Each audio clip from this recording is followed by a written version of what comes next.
So, what is going on with Erica Wheeler?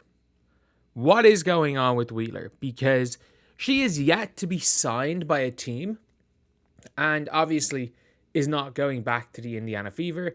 And considering how she's playing pretty okay in Turkey, which is a top league, I don't understand why she would why she'd be looking to retire. But right now it is not looking great for her because not a lot of teams need backup point guards. The Fever was an option. The Sky have Mariah Jefferson. If you look at teams in the W, and still, by the way, WNBA, why when you click teams does it redirect to tickets? Like, it's been a year. If you look at the Atlanta Dream, like there's a lot of teams. Heck, even the Sparks, who didn't have a point guard last year, have got their backup. The Valkyries might need a backup point guard, I guess. The Sky don't need a backup. The Lynx don't need a backup. The Lynx really don't need a backup. The Mercury, I mean, Alyssa Thomas is technically their backup point guard. They have Uzun in there. I don't know what the story is, the Mercury. But like when we're looking at cap room, we're looking at teams that need her. I don't really know who's gonna need Erica Wheeler. Like, she averaged 3.6 points per game last year. And like, I get it. She's a good vet. She's a good leader. But there's no team like the Fever, in my opinion, that don't already have a good veteran leader. Like, she was a great vet leader for the Fever last year, who were a young team, who were a poor team, and who by the end of the season became a good team.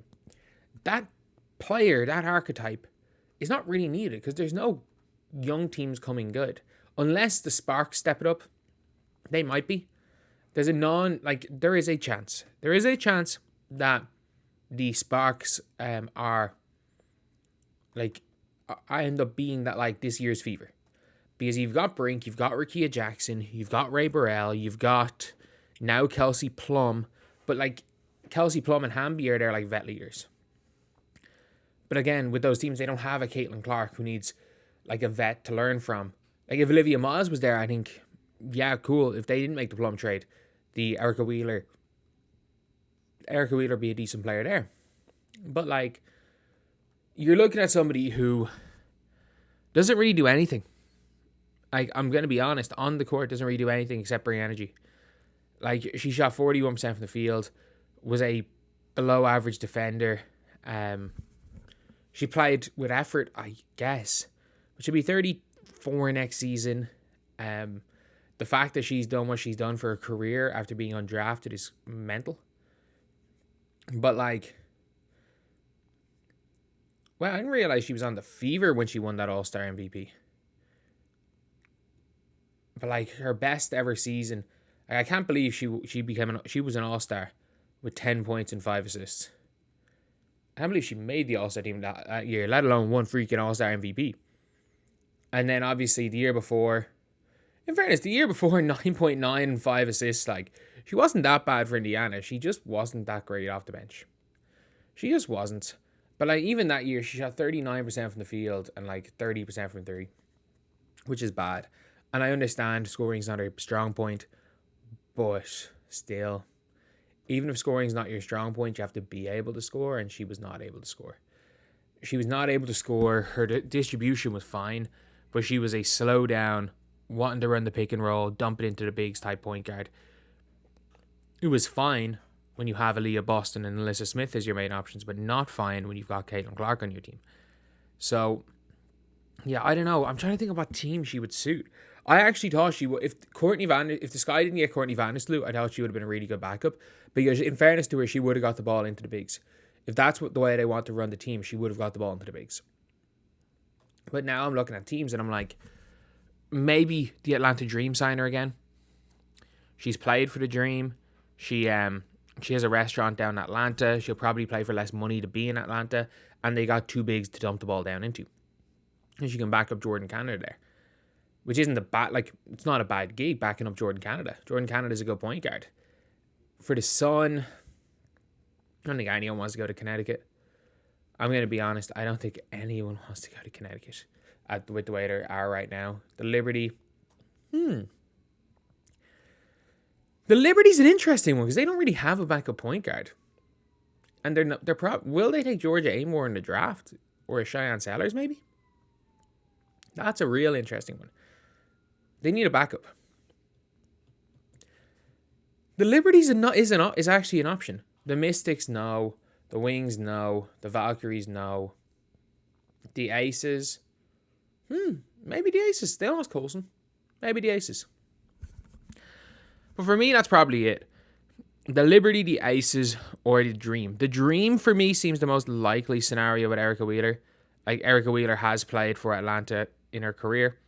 I still can't believe she got a max contract after an 8.4 assist season. I do not believe that the Indiana Fever gave her a freaking max contract after averaging 8 and 4. 8 and 4. 8 and 4. You're kidding me, right? 8 and 4. But yeah, it's not an ideal one. Not an ideal one at all for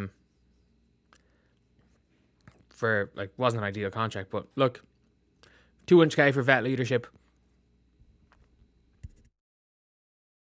Cool. But yeah, I would say the Dream for me is the most likely scenario. Because if you look, please do not direct me to Ticketmaster. Please do not direct me to Ticketmaster. There we go. If you look at the Dream roster, they very clearly got their starting point guard. They got their starting point guard, Jordan Canada, and they do not have a backup. Like, Walker Kimbrough is not a point guard. Maya Caldwell is not a point guard. They've got their two bigs. Nia Coffey's not a point guard. I mean, Haley Jones is a big ball handling guard, but I'm not considering her like an out and out point guard. And Jordan Canada is exceptional. But like, for me anyway, they got to get that backup point guard, which I reckon is going to be Erica Wheeler. If I was a betting man, I would bet that she's gone to the Dream, but who knows? I think she's in the league. A lot of people think she's going to be out of the league after last season. I don't think so. I think she was fine as a backup point guard. Like, I think there were much worse backup point guards in the W. But I also think there were better players that were being signed in hardship contracts. Like, I think Odyssey Sims was better than her, and she didn't have a proper contract all last season. So, it is always a tough one to tell with players like this. But anyway, yeah, that is Erica Wheeler for you. That's Erica Wheeler. That is more than likely where Erica Wheeler is going to end up. And I think regardless of what happens, she'll be in the league. Like, a lot of people think, oh, maybe Erica Wheeler won't be in the league. But no, Erica Wheeler 100% is going to be in the league. And I would be shocked if it's not. Because, like, actually, no, the Aces literally only have their draft pick left, their second round pick. But I would say it's probably the Liberty maybe. I think the Dream is an almost certainty for Erica Wheeler.